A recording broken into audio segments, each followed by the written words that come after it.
क्या बात है।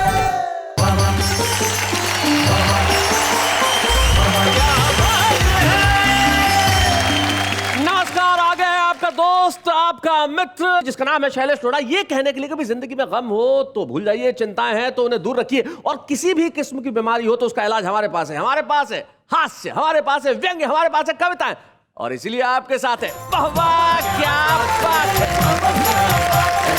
अगर ये जो बीमारियां हैं इनके ऊपर फिल्म बनने लग जाए तो फिल्म कैसी होगी?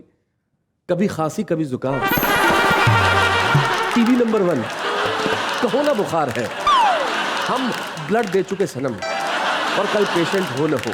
अब फिल्में भी अगर ऐसी बनेगी तो जिंदगी में भी उसका प्रभाव आएगा। लेकिन एक बीमारी ऐसी है जो बड़ी अच्छी है साहब, वो बीमारी है कविताएं सुनने की, जो आपको भी है मुझे भी है। हम मिलकर सुनते हैं कविताएं और कहते हैं वाह वाह क्या बात है, लेकिन उसके पहले मिलते हैं खूबसूरत दिल की बीमारी से, जोरदार तालियों के साथ।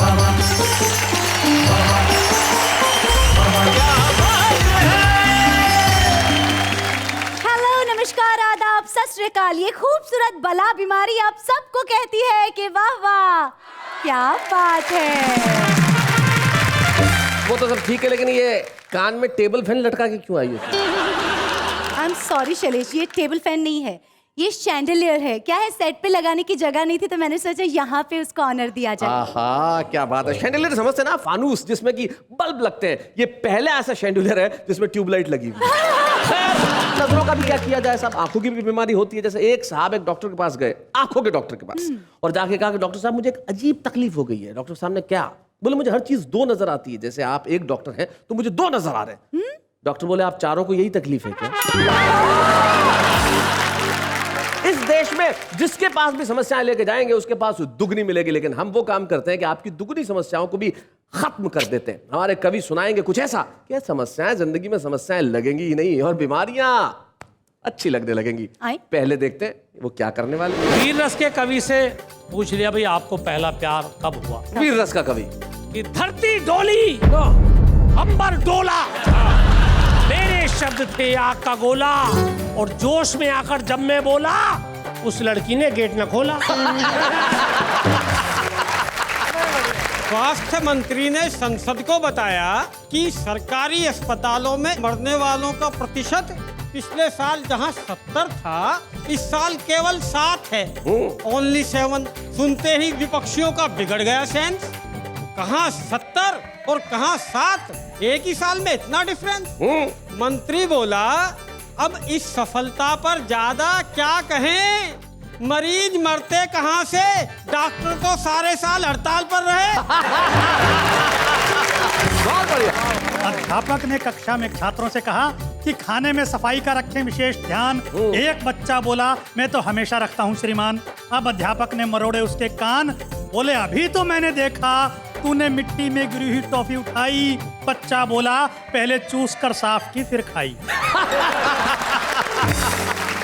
वक्त की भीड़ में हरगिज नहीं खोने दूंगी, वक्त की भीड़ में हरगिज नहीं खोने दूंगी, वक्त की भीड़ में हरगिज नहीं खोने दूंगी, मैं तुझे और किसी का नहीं होने दूंगी। क्या बात है।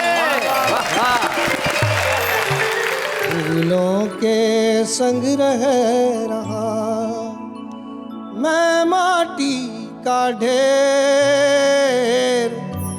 मुझ में भी बस जाएगी खुशबू देर सवेर। क्या बात है, वाह वाह।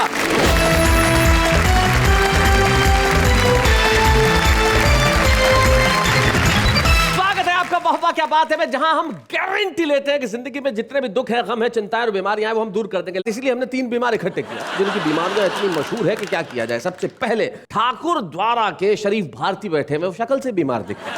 उनकी बीमारियों के किस्से तो आसपास के कई मोहल्लों में मशहूर है। शरीफ भारती के पास जो बैठे हैं वो अशोक स्वतंत्र है, और आज़ादी भी एक किस्म की बीमारी होती है।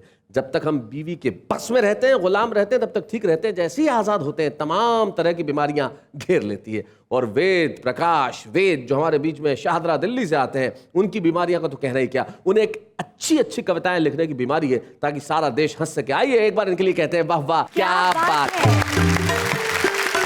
हमारे देश में इलाज तो हर आदमी घर घर में बताता है। आप किसी डॉक्टर के पास जा रहे हो तो रिक्शे वाला आपको रास्ते में 3 इलाज बता लेगा, लेकिन ऐसे घरेलू डॉक्टर से बचे, सीधा साधा इलाज हम बताते हैं। कविता सुनिए, बीमारी ठीक हो जाएगी। तो आइए सबसे पहले उसे सुनते हैं जिसे कई किस्म की बीमारियां हैं। शरीफ भारती।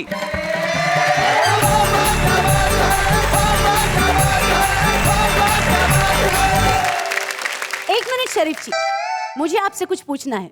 आप शराफत से बता दीजिए कि आपका ये नाम जो शरीफ है वो ठीक है? दुनिया मुझको शरीफ कहती है, अच्छा, फिर भी क्या दूध का धुला हूं मैं। आहा, नाम सुनकर के लोग हंसते हैं, ऐसा लगता है चुटकुला हूं मैं। क्या बात है, बहुत अच्छे। अब देखिए, चुटकुले की बात याद आई। मैं शरीफ आदमी किस तरह शराफत के शेर लिखता हूँ कि इकरार हुआ, अच्छा, एहसान हुआ, आहा, इकरार हुआ, एहसान हुआ, इसरार हुआ, निसार हुआ। वाह, अर्ज कर रहा हूँ कि जी। इकरार हुआ, एहसान एहसान हुआ, हुआ, इसरार हुआ, निसार हुआ। 4 बच्चे काफी हैं फैमिली के लिए।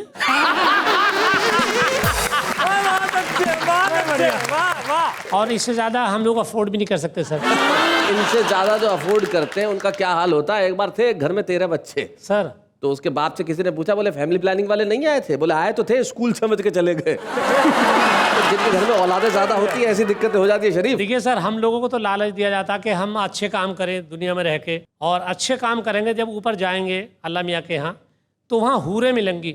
अब हम इस चक्कर में जल्दी मरना चाहते हैं। शेर सुनिए कि नेकियां इसलिए मैं करता हूँ, नेकियां इसलिए मैं करता हूँ, बंदा हूरों का मजा लूटेगा।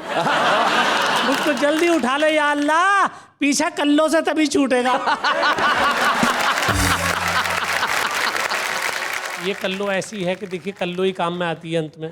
जी, आप तो जानती हैं। तो मेरी फिटनेस को बड़ा सीरियसली लेती है। अच्छा, वेरी गुड। मेरी फिटनेस को बड़ा सीरियसली लेती है। डॉक्टर जो भी बताए मुझे वो देती है। दाल सब्जी हो, अंडा हो या कि मछली हो, ज्यादा थक जाए मुझे मुर्गा भी बना देती है। बहुत अच्छे। मुर्गे से तुम कुछ कहना चाहते हो अशोक शाह? पहले जब देश में बर्ड फ्लू फैला था जी। तो मुझे एक बच्चा दिखाई दिया बहुत ही खुश, अच्छा। इतना खुश जैसे लादेन के मारे जाने पर जॉर्ज बुश। हमने उसकी अथाह खुशी का कारण पूछा जी। तो वो झूमते हुए बोला, रोज रोज फैलने वाली बीमारियों ने हमारी किस्मत का मुंह मोड़ दिया है। जब से देश में बर्ड फ्लू फैला है ना, मास्टर जी ने क्लास में मुर्गा बनाना छोड़ दिया है। भाई, बहुत अच्छा, बहुत बढ़िया। चलिए, कम से कम ये फायदा तो हुआ, बच्चों के मुर्गा बनने बंद हो गए। लेकिन पत्रकारों की बात बताऊं सर, पत्रकार सर ऐसे ऐसे सवाल करते हैं हम कवियों से, जी। अजीब अजीब विडम्बना। अब पत्रकार ने एक रोमांटिक गीतकार से पूछ लिया, आपको पहला प्यार कब हुआ और कैसे हुआ और क्यों हुआ। अब रोमांटिक गीतकार से कोई ये पूछे उसे पहला प्यार कब हुआ, तो फौरन मूड में आ जाता जी। अब उसने मूड बनाया और फौरन पत्रकार को बताया। ठंडी हवाएं थी, आहा, दिलकश फजाएं थी, क्या बात है। लब थरथराए थे, तुम पास आए थे, ओहो, बाहों का घेरा था, मौसम का पहरा था, दिल को दिल से ये रिश्ता स्वीकार हुआ, वहीं से जानम अपना पहला प्यार हुआ। अब वीर रस के कवि से पूछ लिया, भाई आपको पहला प्यार कब हुआ। वीर रस का कवि। कि धरती डोली, अंबर डोला, मेरे शब्द थे आग का गोला। क्या बात है, वीर रस का कवि ऐसे ही बात करता है। धरती डोली, अंबर डोला, मेरे शब्द थे आग का गोला, और जोश में आकर जब मैं बोला, उस लड़की ने गेट न खोला। अब करुण रस के कवि से, एक तो वैसे ही मरे हुए से कमजोर से करुण रस के होते हैं, कुर्ता पजामा बिल्कुल 2.5 किलो के बारीक से, पूछ लिया आपको पहला प्यार कब हुआ। तो पहले बड़ी असमंजस से उसने पत्रकार को देखा, फिर बताया, वेदना करुणा पीड़ा आंसू अपनी यही धरोहर था, वेदना पीड़ा करुणा आंसू अपनी यही धरोहर था, आसमान था सर पे मेरे और जमीन मेरा घर था, इस कंडीशन में कोई भी क्यों करती स्वीकार मुझे, मुझको छोड़ के भाग गई वो कैसे करती प्यार मुझे। अब देखिए, हास्य व्यंग के कवि से पूछा कि भाई आपको पहला प्यार कब हुआ? मान लीजिए वेद प्रकाश से पूछा। अब वेद प्रकाश जी कि गली में जैसे ही मन ने कम्मों की कलाई को पकड़ा, पीछे से आके उसके बाप ने मुझे जकड़ा। मैंने भी पीछे पीछे लात मारी, वो हंसकर बोला अब मेरी बारी। उसने हमारे दिल के अरमानों को झाड़ दिया, 10 मिनट में सारे कपड़ों को फाड़ दिया। मैंने चीख कर कहा, कम्मो ये मेरे साथ क्या हो रहा है ये तो बता। कम्मो हंसकर बोली, ये प्यार था या कुछ और था, न तुझे पता न मुझे पता। ये तो पत्रकार ने कवियों से बात की, लेकिन मैं घर की बात करूं कि मेरी बीबी बवाल है बॉस। अच्छा, हाँ, मेरी बीवी बवाल है बॉस। मेरी बीबी बवाल है बॉस, इसमें किसका कमाल है बॉस? क्वेश्चन बड़ा सात्विक है, इसमें किसका कमाल? मेरी बीबी बवाल है बॉस, इसमें किसका कमाल है बॉस? और मार के चिमटा है अचंभे में, अपनी टाइट कपाल है बॉस। और रईस लोगों से हम कम तो नहीं, हाँ रईस लोगों से हम कम तो नहीं, अपनी लकड़ी की टाल है बॉस। बहुत अच्छे। और जो भी आता है मार जाता है, क्या ये सरकारी गाल है बॉस? क्या बात है भाई, बहुत अच्छे। जो भी आता है मार जाता है, क्या ये सरकारी गाल है बॉस? और जब से मारी है टांग में लकड़ी, तब से टेढ़ी सी चाल है बॉस। क्या बात है, वाह वाह।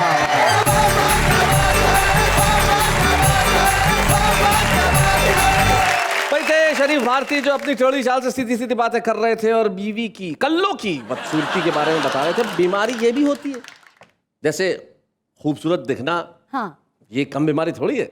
जैसे ये आज लेट आई, मैंने पूछा आज लेट कैसे, बोले ब्यूटी पार्लर गई थी। हाँ। मैंने कहा आज भी बंद था। अब ये जो बीमारियां हैं ये आसानी से ठीक नहीं होती, लेकिन हमारे साथ एक ऐसे कवि हैं जो आसानी से बात करते हैं, और जब खास अंदाज में बात करते हैं तो लोग कहते हैं भाई वेद प्रकाश वेद, क्या बात है। जोरदार तालियां वेद प्रकाश वेद के लिए।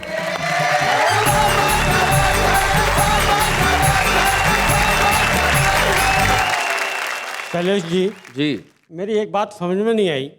आप इतनी देर से नेहा जी को बीमारी बीमारी बता रहे हैं, नहीं, मैंने कब बताया भाई? नहीं नहीं वो साक्षात इलाज है, आप मेरी निगाह से देखिए। अच्छा, एक शेर आपको याद होगा, उनके देखे से जो आ जाती है चेहरे पे रौनक, हाय। वो समझते हैं बीमार का हाल अच्छा है। क्या बात है भाई वेद प्रकाश, लेकिन तुम्हें इलाज नजर आ रहा होगा। मैं तुम्हें सिर्फ इतना सा कहना चाहूंगा, ये तो आज कविता पढ़ेगा, चला कल जाएगा, 3 दिन साथ रह ले पता चल जाएगा। आज बीमारी की बात चल रही है, मुझे अपनी एक और छोटी सी कविता याद आ गई। सुनाइए वेद जी। स्वास्थ्य मंत्री ने संसद को बताया कि सरकारी अस्पतालों में इस साल कुल 6,660 मरीज आया। अच्छा, लेकिन खुशी की बात है, इतने ही मरीजों में मरने वालों का प्रतिशत पिछले साल जहां 70 था, इस साल केवल 7 है, ओनली 7। सुनते ही विपक्षियों का बिगड़ गया सेंस, कहां 70 और कहां 7, एक ही साल में इतना डिफरेंस। ये बात भला कैसे पचे, आप बताएंगे? बचने वाले 63% क्यों बचे? क्यों बचे? मंत्री बोला, अब इस सफलता पर ज्यादा क्या कहें, मरीज मरते कहां से, डॉक्टर तो सारे साल हड़ताल पर रहे। बहुत बढ़िया। लेकिन तमाम बीमारियों के बावजूद आदमी जहां पहुंचता है वहां की एक कविता मैं सुनाता हूँ। जी। कविता का शीर्षक है कब्रिस्तान। ओहो। कवि मंथा मचल गया, घूमते घूमते कब्रिस्तान में निकल गया। दरवाजे पर ही टकराया एक तेज हवा का झोंका, किसी अदृश्य आवाज ने रोका, भूत होने का आइडेंटिटी कार्ड दिखाओ। मैंने कहा भैया कौन हो, सामने तो आओ। बोला मैं मुर्दों की पुलिस में SHO हूं। अच्छा, सामने नहीं आ सकता हूं पर तुमको बता सकता हूं, अगर कब्रिस्तान में घूमना चाहोगे तो ये आदमी रूप तुम्हें खोना पड़ेगा, थोड़ी देर के लिए भूत होना पड़ेगा। सही बात है। मैंने कहा थोड़ी देर की बात है तो बना डालो। बोला ऐसे ही, पुलिस के रूल नहीं जानते, पहले 50 का पत्ता निकालो। बहुत अच्छे। रूल यानी डंडा, तो यहाँ भी पुलिस वाली चलाओगे? हाँ। जैसे थाने में बनाते हैं ऐसे भूत बनाओगे? क्या बात है, बहुत अच्छे, बहुत बढ़िया। बोला नहीं नहीं, यहाँ तुम्हें डंडे नहीं खाने पड़ेंगे, बस तुम्हारे कान में 1-2 मंत्र सुनाने पड़ेंगे और देखते देखते तेरा आदमी रूप कहीं खो जाएगा, तू अच्छा खासा भूत हो जाएगा। मैंने 100 रुपए देने का वादा किया तो वह अंदर तक गुदगुदाया, मैंने डबल दिए। अच्छा, कुछ अजीब सी भाषा में मेरे कान में बुदबुदाया और देखते देखते मेरा आदमी रूप कहीं खो गया। हाँ, मैं सचमुच भूत हो गया। ओए बाप। हाँ दोस्तों, अंदर जाते ही खुलने लगे रहस्य पर रहस्य। बाहर की सड़कें मुझे सुनसान लगने लगी और अंदर की एक एक कब्र जैसे इंसान लगने लगी। क्या बात है, वाह वाह वाह। जिंदा कब्रें, बोलती कब्रें, नाचती कब्रें, डोलती कब्रें, एक दूसरे की पोल खोलती कब्रें। कब्रें मुस्कुरा रही थी, इधर से उधर जा रही थी कि अचानक ताजा खुदी कुछ ऐसी कब्रें पड़ी दिखाई जिनकी कम थी गहराई। अच्छा, मैंने कहा तुम्हारी गहराई लगभग 1.5 फुट कम है। क्यों? बोले ठेके पे खुदी है यूं। बोले ठेके पे खुदी है यूं। और जब इंजीनियर ने भी गहराई कम बताई तो उसके हाथ में 500 की गड्डी थमा। ठेकेदार बोला हम गहराई में नहीं गए, तू भी मत जा। क्या बात है, बहुत बढ़िया, बहुत अच्छे। कभी एक कब्र चिल्लाई, हिंदू मुस्लिम सिख ईसाई आपस में हैं भाई भाई। मैंने कहा लगता है तू काफी एक्टिव है। बोली क्यों ना हूं, बंदी एडवांस में बनवाई जा रही 50 कब्रों की रिप्रेजेंटेटिव है। एडवांस में 50 कब्रें एडवांस? पहले तो कभी नहीं आया ऐसा चांस। कहने लगी तेरी समझ में नहीं आया है, कल शहर में होने वाले प्रायोजित सांप्रदायिक दंगे के बाद लोग लाशों को सड़कों पर देखकर उत्तेजित न हो, इसलिए एडमिनिस्ट्रेशन ने हमें एडवांस में खुदवाया। क्या बात है, वाह वाह, बहुत बढ़िया, बहुत अच्छे भेज। एक कब्र ने रौब झाड़ा, किसी ने मेरा कुछ नहीं बिगाड़ा, मैं वीआईपी हूं। मैंने कहा भला वीआईपी कब्रों में कौन आता है?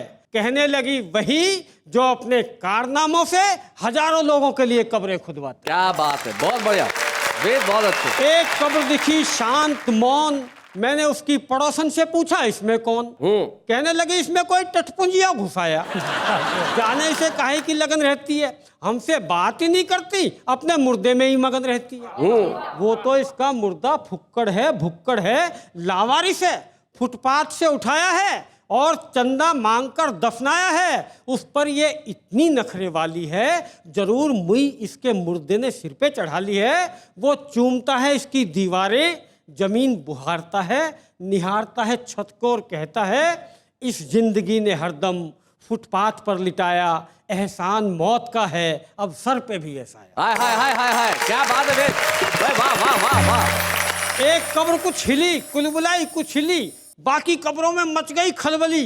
ये क्या है, ये क्या है? हमारी जिंदगी में पहला वाकया है। अच्छा, ये किसी की साजिश है, षड्यंत्र है। एक बूढ़ी कब्र बोली तुम घबराओ मत, इससे खौफ खाओ मत, इसका हिलना ना किसी की साजिश है ना षड्यंत्र है।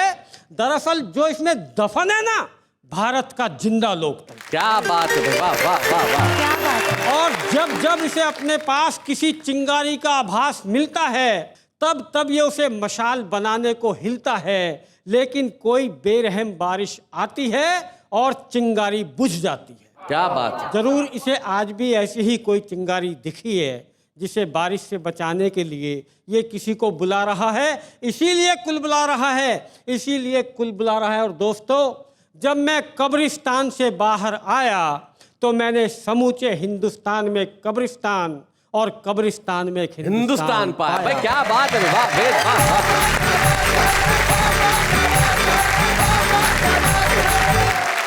ये जो व्यंग्य है, यही कविता की ताकत है। और रही बात कब्रों की, तो किसी शायर की 2 पंक्तियां मुझे याद आती है कि वो आए मेरे कब्र पे अपने हम नशी के साथ, वो आए मेरे कब्र पे अपने हम नशी के साथ, कौन कहता है मरने के बाद जलाया नहीं जाता।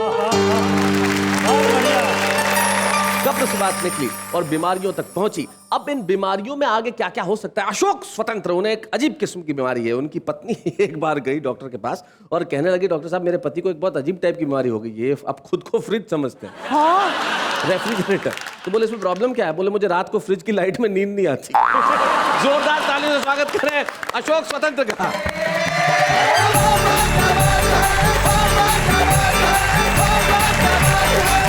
अभी आपने कब्रिस्तान वाले एक कवि की कविता सुनी। अब आप जिंदा कवि को सुने। देखिए, बीमारियों की बात चली है तो एक आदमी पहुंचा डॉक्टर के पास। अच्छा। तो डॉक्टर ने उसे पूछा, अच्छा तुम्हें क्या बीमारी है? बोला जी मुझे समोसे बहुत पसंद है। हाय। तो डॉक्टर बोला इसमें बीमारी का क्या काम है? समोसे तो मुझे भी बहुत पसंद है। बोला अच्छा आपको भी समोसे इतने पसंद है तो मैंने पूरे 3 कमरे समोसे के भर रखे हैं, एक आपको दे देता हूँ। बहुत अच्छे। अच्छा देखिए, क्या है कि बीमारी का इलाज करने से बेहतर है बीमारी से बचाव करना। जी। तो अध्यापक ने कक्षा में छात्रों से कहा कि खाने में सफाई का रखें विशेष ध्यान। एक बच्चा बोला मैं तो हमेशा रखता हूं श्रीमान। अब अध्यापक ने मरोड़े उसके कान, बोले अभी तो मैंने देखा तूने मिट्टी में गिरी हुई टॉफी उठाई। बच्चा बोला पहले चूस कर साफ की फिर खाई। अच्छा शैलेश जी, आजकल बच्चों को डांटना बड़ा मुश्किल काम हो गया है। जी। माँ बाप को समझ में नहीं आता है बच्चे को क्या बोले। बोले इडियट, बोला अच्छा मैं आमिर जैसा दिखता हूँ। बोले बदतमीज, बोला अच्छा अच्छा रणबीर जैसा मैं लगता हूँ। माँ बाप को समझ में नहीं आ रहा है। उन्हें लगता है कि उन्होंने बच्चे की इज्जत में डेंट दिया है और बच्चे को लगता है कि कम्प्लीमेंट दिया। क्या बात है, बहुत अच्छे। अच्छा मुझे लगता है जब बीमारियों की बात है तो दुनिया में बीमारियों के कारण सबसे दुखी व्यक्ति रहा होगा रावण। अच्छा। आप सोचें रावण को जुकाम हो जाए तो क्या स्थिति होती होगी? 10 को जुकाम। 10 नाक, 10 रुमाल, 2 हाथ, 2 हाथ। क्या संभाले और क्या ना संभाले। क्या बात है, सही बात है। जो रामलीला के मंच पे जो रावण का रोल करता था, मैंने उससे पूछा तेरी प्रॉब्लम क्या? बोले टी शर्ट नहीं पहन सकता। अब ऐसी प्रॉब्लम का क्या किया जाए? मैं एक रचना आपको सुनाता हूँ। बीमारियों से, एक्सीडेंट से बचने के लिए जी। कुछ चीजें इजाद की गई। उन्हीं में से एक महत्वपूर्ण चीज है हेलमेट। हेलमेट। तो मैंने एक व्यक्ति से पूछा कि हेलमेट का जीवन में क्या महत्व है। बोला हेलमेट हमें चालान से बचाता है। वाह वाह वाह, सुरक्षा नहीं करता, चालान से बचाता है। भाई क्या बात है, यह आदमी की सोच है, बहुत अच्छे। हेलमेट से मुझे अचानक एक बात याद आ गई अशोक। हमारे मित्र हैं प्रवीण शुक्ल जी। उनके पास एक मोपेड है। मोपेड थी, हेलमेट था नहीं, बगैर हेलमेट के लिए घर से निकल गए। अब निकले और पुलिस वाले ने रास्ते में रोक लिया। बोले हेलमेट कहाँ है? बोले साहब हेलमेट तो नहीं है। बोले चालान कटेगा, निकाल 500 रुपये। बोले 500 रुपये होते तो हेलमेट ही नहीं खरीद लेता। बोले चालान तो कटेगा। बोले साहब कुछ रास्ता निकालो। बोले अच्छा 100 रुपये दे और निकल जा। ये 100 रुपये दिए। कहने लगा साहब आपको तो 100 रुपये दे दिए, अगले चौराहे पे फिर किसी ने रोका तो क्या करूंगा, हेलमेट तो है नहीं। तो बोले अच्छा कह देना गन्ने का रस। बोले ठीक है कह दूंगा। ये निकला, आगे पुलिस वाले ने रोका। बोले हेलमेट कहाँ है? बोले गन्ने का रस। बोले निकल जा। दूसरे दिन फिर निकल गया मोपेड लेके। बोले अपने पास तो गन्ने का रस है। रोका पुलिस वाले ने। बोले हेलमेट कहाँ है? बोले गन्ने का रस। बोले आजा बेटा कॉर्नर में, आज का लस्सी है। इन बीमारियों का कोई इलाज नहीं। मरीज दर्द से चिल्लाते हुए अस्पताल में घुसा। बोला मेरे पैर में आ गई है मोच। तो बड़ी ही अजीबोगरीब थी डॉक्टर की सोच। बोला वैसे तो यह मामला है आंत का, पर एक्सरे करना पड़ेगा दांत का। इसका रिएक्शन हुआ तीखा। मरीज जोर से चीखा, पैर की मोच का दांत से क्या संबंध है? डॉक्टर बोला हमारे यहाँ छोटी एक्सरे मशीन का ही प्रबंध है। अरे हम क्या बैठे रहें हाथ पर हाथ धरे? बड़ा एक्सरे नहीं कर सकते तो क्या छोटा भी ना करें? सही बात है। और अजीब पशोपेश है, डॉक्टर अपने मन से इलाज करे या मरीज की माने। पिछले महीने एक रोगी आया था दिखाने। उसकी चीखें सुनकर यहाँ बैठा हर आदमी डर गया। पेट पकड़कर जोर जोर से चिल्ला रहा था मैं मर गया, मैं मर गया। अब तुम ही बताओ क्या करें हम? उसका इलाज के पोस्टमार्टम। क्या बात है, बहुत अच्छे। उसके मरने की बात मानकर मैं पोस्टमार्टम करने ही वाला था कि विचार दूसरी तरफ झुक गया। सद्बुद्धि आ गई, हाथ रुक गया। मैंने अपने आप से कहा बेटा तू तो इसका पोस्टमार्टम कर देगा चुपचाप, पर फीस कौन देगा इसका बाप? हाँ सही बात है। वो तो फीस के चक्कर में बच गया, पर अपने को ये आइडिया जच गया मरीज की मत सुनो, अपने मन की करो। तो चुपचाप अपना थोबड़ा एक्सरे मशीन पर धरो। मरीज बोला मुझे बचाओ, इस तरीके से मत सताओ, मुझ पर रहम खाओ।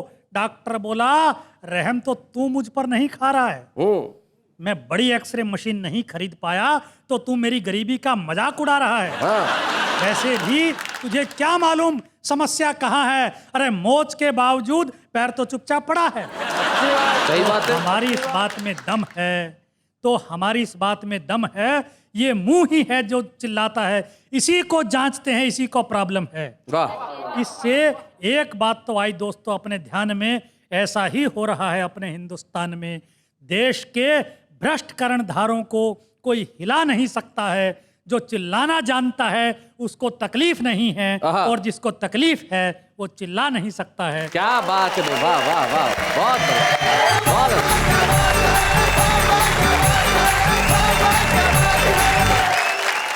जो कवि होता है वो अद्भुत होता है, चाहे वो प्रसिद्ध हो न हो, लेकिन छुपा रुस्तम के तौर पे वाहवा क्या बात है ने अपनी जिम्मेदारी निभाई कि हम उन लोगों को प्रसिद्ध करेंगे और ले आएंगे सारे जमाने के सामने।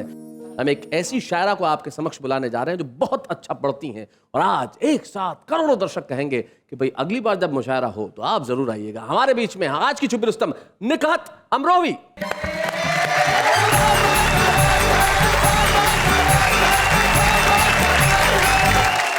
आइए गज़ल के कुछ शेर आपकी खिदमत में हाजिर करती हूँ। इरशाद। वक्त की भीड़ में हरगिज नहीं खोने दूंगी, वक्त की भीड़ में हरगिज नहीं खोने दूंगी, वक्त की भीड़ में हरगिज नहीं खोने दूंगी, मैं तुझे और किसी का नहीं होने दूंगी। बस क्या बात है, वाह, वाह। और तूने छीनी है मेरी आंखों से मेरी नींदें, तूने छीनी है मेरी आंखों से मेरी नींदें, मैं भी अब चैन से तुझको नहीं सोने दूंगी। हाय हाय, क्या बात है।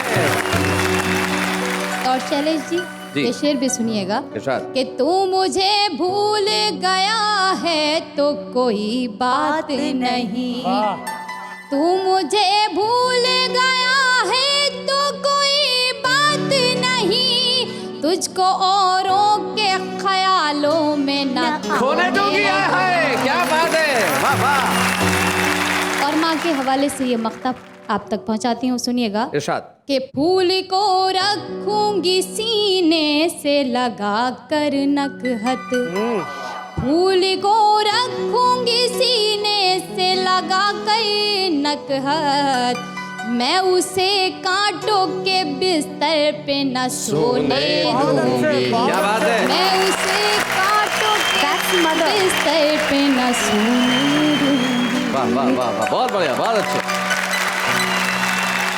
शरीफ, तुम रो रहे हो बैठ के? भाई ये जो धमकी दे रही हैं कि ये नहीं करने दूंगी, वो नहीं करने दूंगी, धमकी थोड़ी सी आती है, प्यार से भी तो बात की जाती है। कम से कम प्यार की बात करो, हमें प्यार चाहिए जी इस वक्त। बिल्कुल, मगर एक बात आपको बता दूं शरीफ जी, आप जितने शरीफ हैं उतने लगते नहीं हैं। तो मैं गीत आपको सुनाती हूँ, शायद उसमें प्यार की बात कुछ आपको लगे, शुक्रिया तो इरशाद। साथ दीजिएगा मेरा। कि मैं एक कली प्यारी सी, मैं गुलशन की हरियाली, तू एक हर जाई भंवरा फिरता है डाली डाली, तेरी रग रग में अय्यारी, तेरी रग रग में मैं लड़की भोली भाली, मेरा लहजा खुशबू जैसा, तेरी बात बात में गाली, मैं साहिल तू मझधार, अरे रे बाबा ना बाबा, मैं तुझको सिखाऊं प्यार, अरे रे बाबा ना बाबा। और सुनिएगा, आपको प्यार की बात और बताती हूँ, आपके खुराफात गिनाने की कोशिश करती हूँ इस गीत में, कि तेरी हर ना इंसाफी रहती है मेरी नजर में, माथे पे शिकन हो तेरे तो दर्द हो मेरे सर में, क्या बात है। बदले हैं कितने साथी तूने इस एक सफर में, तू घूमे दुनिया भर में, मैं कैद रहूं तेरे घर में, क्या बात है, दोहरा है तेरा किरदार, अरे रे दोहरा है तेरा किरदार। मैं तुझको सिखाऊं प्यार, अरे रे बाबा ना बाबा। जो बंद मैं पढ़ने जा रही हूँ उसको इसको तशबीह कहते हैं। उसमें एक तशबीह। औरत से मुराद एक गाय को दी गई है और मर्द से मुराद एक चीते को दी गई है। तो मैं पढ़ती हूँ ये बंदी, सुनिएगा कि तू एक शिकारी चीता, मैं सीधी सच्ची गाय, तू ऐब करे दुनिया के और मुझको ऐब लगाए। मेरे पाँव में है जो घुंघरू, तूने ही मुझे पहनाए, बादों से मुझे बहलाए, तू झूठी कसमें खाए, एक दिन में 100 बार मैं तुझको सिखाऊं प्यार, अरे बाबा ना बाबा। और इसका अंतिम बंदी पढ़ती हूँ।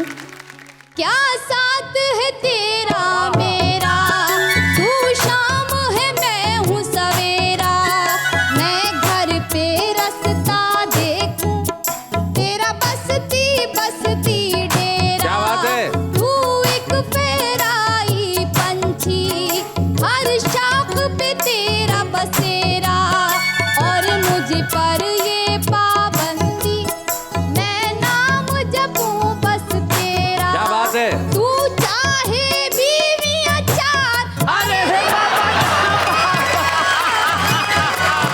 मैं तुझको सिखाऊं प्यार, अरे बाबा ना बाबा। आप तो बोल दीजिए वाह वाह, क्या बात है। क्या बात है?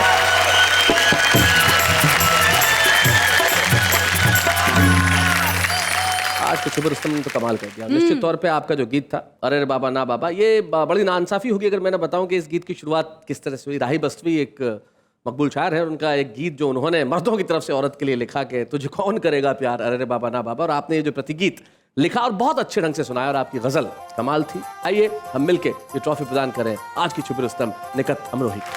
बच्चे हैं या बूढ़े हैं, नर है या नारी है, हंसी देने वालों के सब ही आभारी है, कविता सुनाने वाले अब सबके साथ है। क्या बात है, क्या बात है। कविता की कई विधाएं होती हैं, कविता कई तरीके से लिखी जाती है। गीत आपने सुना, एक विधा होती है नवगीत। नवगीत जिसमें अनूठे प्रतीकों का प्रयोग करके एक ऐसी रचना का निर्माण होता है जो आपके जहन में सीधे सीधे उतर जाती है। और नवगीत के एक ऐसे हस्ताक्षर को हम आपके समक्ष बुला रहे हैं जो अपने दोहों से और अपने गीतों से आपका दिल जीत लेंगे। हमारे आज के वाह वाह क्या बात है कि इस एपिसोड के विशेष मेहमान बनज कुमार बनज।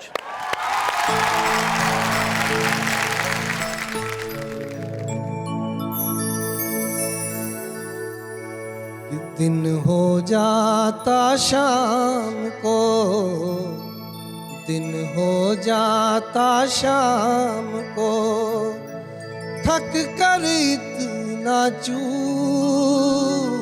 आहा, कर लेता है रात की शर्तें सब मंजूर। क्या बात है, वाह वाह।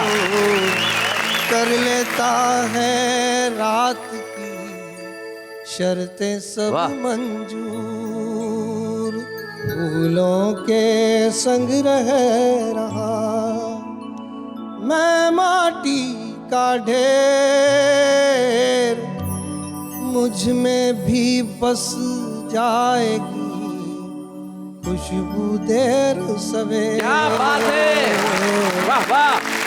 और पायल चुपके से कहे धीरे चलो पाँव, क्या बात है। जाग न जाए आज भी फिर से सारा गांव। क्या बात है, हाय हाय, वाह वाह।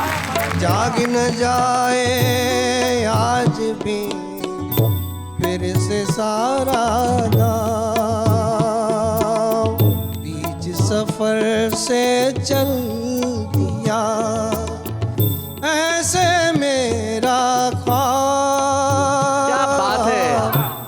आधी पढ़ कर छोड़ दे जैसे कोई किताब, आधी पढ़ कर छोड़ दे जैसे कोई किताब, रही है छाँव को, पौराई सी धूप शामिल होने से डरे उसका गोरा रूप, शामिल होने से डरे क्या बात है, आहा। उसका गोरा रूप, समझ लिया है वक्त ने हमको एक सराय, भागा भागा आए हैं, भागा भागा जाए, भागा भागा आए हैं, भागा भागा जाए। दिल का आधा रास्ता तय करती है रात,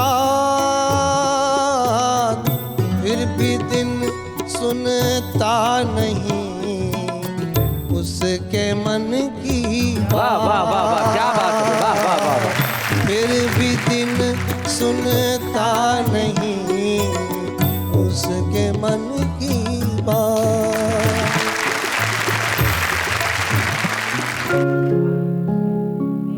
जिस शहर की धूप उदास लगे और छाया तक में क्रंदन हो, जिस शहर की धूप उदास लगे और छाया तक में क्रंदन हो, उस शहर के सूरज का कैसे फिर गीतों में अभिनंदन हो। क्या बात है।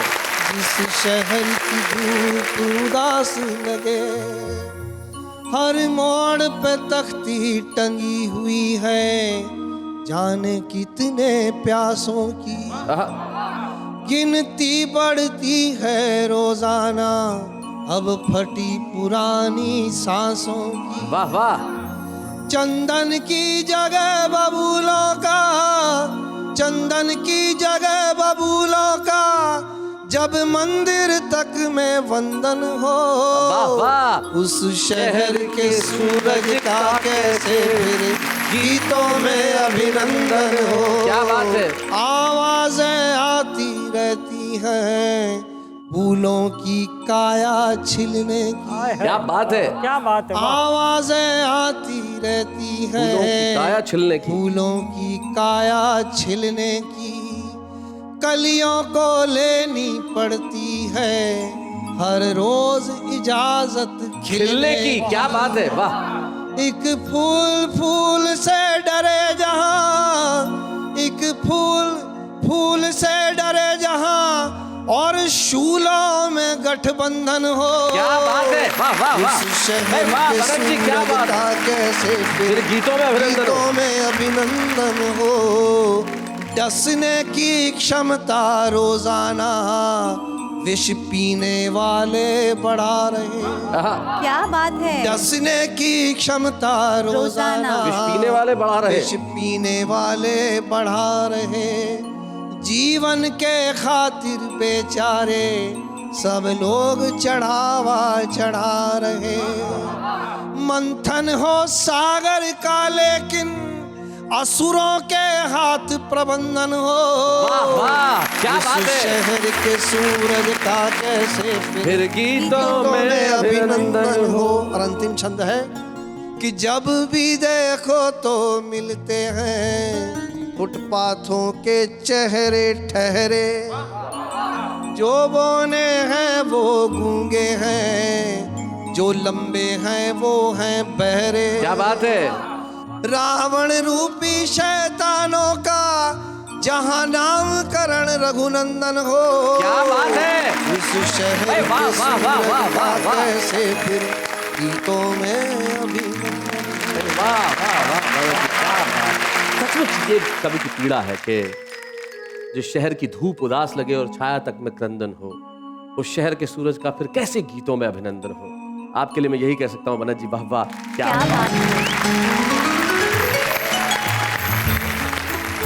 बात है बनज जी, बहुत बढ़िया। बहुत बहुत बनज कुमार बनज और हमारे तमाम कवि मित्र जितने सहज हैं, जितने सरल हैं। जब किसी का ज्ञात कवि का दोहा मुझे याद आता है, वो कहते हैं कि इतने सीधे वो मिले जितना सीधा बांस, इतने सीधे वो मिले जितना सीधा बांस, जोड़ जोड़ में गांठ है और रोम रोम में फांस। लेकिन हम नहीं चाहते कि जिंदगी में गांठें बनी रहे, फांसें बनी रहे। इसके लिए हम सुनते सुनाते रहेंगे कविता और कहते रहेंगे वाह वाह क्या बात है।